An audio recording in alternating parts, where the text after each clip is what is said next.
तो आज हम सिर्फ एक डरावनी कहानी सुनने नहीं जा रहे हैं, बल्कि मुंबई की एक बहुत ही मशहूर अर्बन लेजेंड की चीरफाड़ करने वाले हैं। हम ये जानेंगे कि आखिर एसएनडीटी कॉलेज की ये कहानी इतनी डरावनी क्यों लगती है, और ऐसी कहानियां सालों तक जिंदा कैसे रहती हैं, एक पीढ़ी से दूसरी पीढ़ी तक कानों कान फैलती रहती हैं। सब कुछ शुरू होता है बस इन 3 शब्दों से।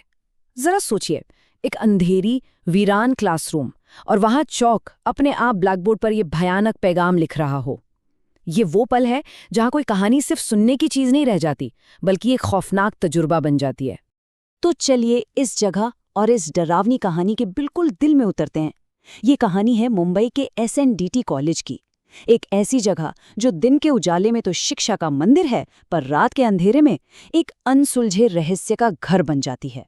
तो एसएनडीटी कॉलेज मुंबई के जुहू इलाके में एक जाना माना गर्ल्स कॉलेज है, लेकिन इस कैंपस की असली पहचान है इसकी 2 इमारतें।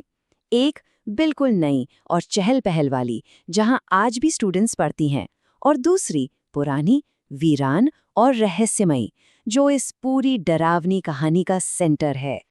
और यही कॉन्ट्रास्ट है जो ऐसी कहानियों को इतनी ताकत देता है। सोचिए, एक ही कैंपस में 2 दुनियाएं बसती हैं। एक तरफ दिन में रोशन, स्टूडेंट से भरी पूरी जानी पहचानी दुनिया, और दूसरी तरफ वो पुरानी बिल्डिंग जिसके बारे में कहा जाता है कि रात 2 बजे के बाद वहां एक ऐसी शक्ति जागती है जो हमारी दुनिया की है ही नहीं। हर ऐसी कहानी में एक ऐसा किरदार तो होता ही है जो इन सब बातों पर विश्वास नहीं करता, एक नास्तिक। और अक्सर यही किरदार कहानी को आगे बढ़ाता है, क्योंकि वो उस सीमा को लांघने की हिम्मत करता है जिसे बाकी लोग डर की वजह से छूते भी नहीं। तो मिलिए रोहन से, एक 20 साल का नौजवान।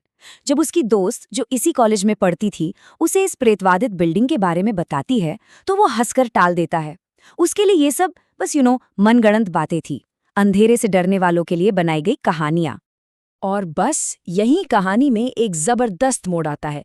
मजाक और अविश्वास से तंग आकर रोहन की दोस्त उसे एक चैलेंज देती है। अगर भूतों की कहानी इतनी ही झूठी है तो जाओ और उस वीरान इमारत में एक रात गुजार कर दिखाओ। ये सिर्फ एक शर्त नहीं थी, ये विश्वास और अविश्वास की सीधी टक्कर थी। तो अब हम सीधे उस रात की कहानी में चलते हैं, जब 2 दोस्त सिर्फ अपनी हिम्मत और शक के सहारे उस वीरान जगह की सच्चाई जानने के लिए निकल पड़ते हैं। माहौल में धीरे धीरे तनाव घुलने लगता है। रात के 1:30 बजे रोहन और उसका दोस्त विशाल पीछे के रास्ते से कैंपस में घुसते हैं। 1:45 बजे तक वे उस खंडहर जैसी इमारत के अंदर पहुंच जाते हैं, और फिर ठीक 2 बजे एक अजीब अनजानी आवाज उस मौत जैसी खामोशी को चीर देती है। अंदर का माहौल किसी के भी रोंगटे खड़े करने के लिए काफी था। एक बेचैन कर देने वाली खामोशी, हर तरफ मकड़ी के जाले और जंग लगे दरवाजों की चर चर की आवाज। और फिर एक क्लासरूम के पास उन्हें अचानक एक गैर मामूली ठंडक महसूस होती है, जो उस जगह की नमी से बिल्कुल अलग थी। और तभी उन्हें पहली अलौकिक घटना का सामना करना पड़ता है। एक औरत की आवाज जो गणित के पहाड़े दोहरा रही थी, 2 एकम 2, 2 दूनी 4, एक बिल्कुल नॉर्मल सी चीज जैसे पहाड़े सुनाना, जब एक वीरान और अंधेरी जगह पर गूंजती है तो उसका असर बेहद डरावना हो जाता है। यहाँ से कहानी अपने चरम पर पहुंचती है। जहां तक सिर्फ एक अजीब एहसास और डरावनी आवाजें थीं, अब वो एक सक्रिय और भयानक खतरे में बदल जाती हैं। डर अब सिर्फ महसूस करने की चीज नहीं, बल्कि आंखों के ठीक सामने था। वो पहाड़े वाली आवाज फिर लौटती है, लेकिन इस बार उसमें गुस्सा और झुंझलाहट थी। आवाज तेज होती जाती है, और फिर अचानक एक जोरदार थप्पड़ की आवाज आती है, जिसके बाद कई बच्चों के एक साथ रोने की दिल दहला देने वाली चीखें गूंजने लगती हैं। और फिर वो होता है जो उनके हर शक को यकीन में बदल देता है। ब्लैक बोर्ड पर चौक से अपने आप लिखा जाता है, मुझे यहाँ मारा गया था और अब मैं अपना बदला लेना चाहती हूँ। इस संदेश से ये साफ हो जाता है कि उस आत्मा का एक मकसद है, एक कहानी है।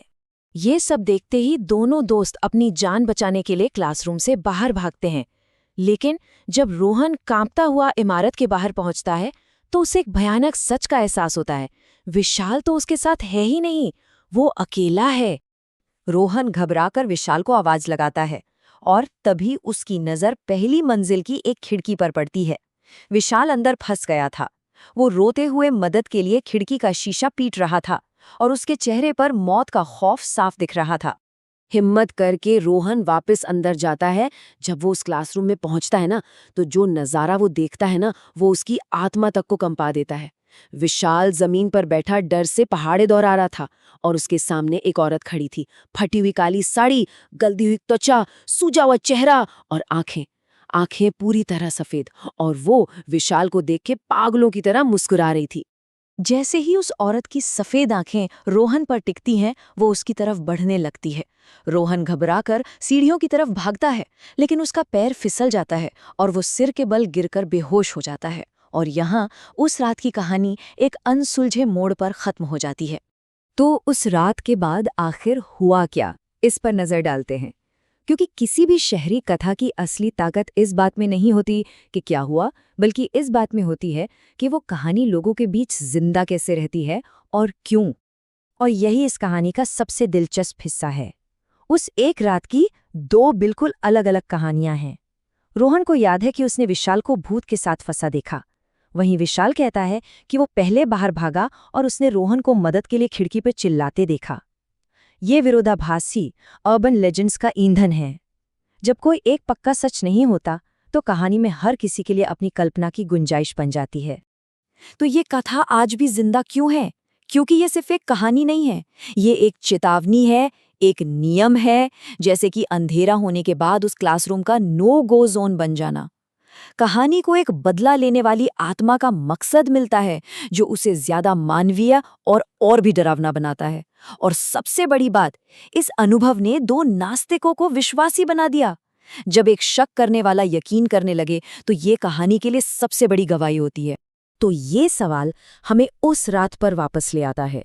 उस पुरानी कॉलेज की इमारत में असल में हुआ क्या था?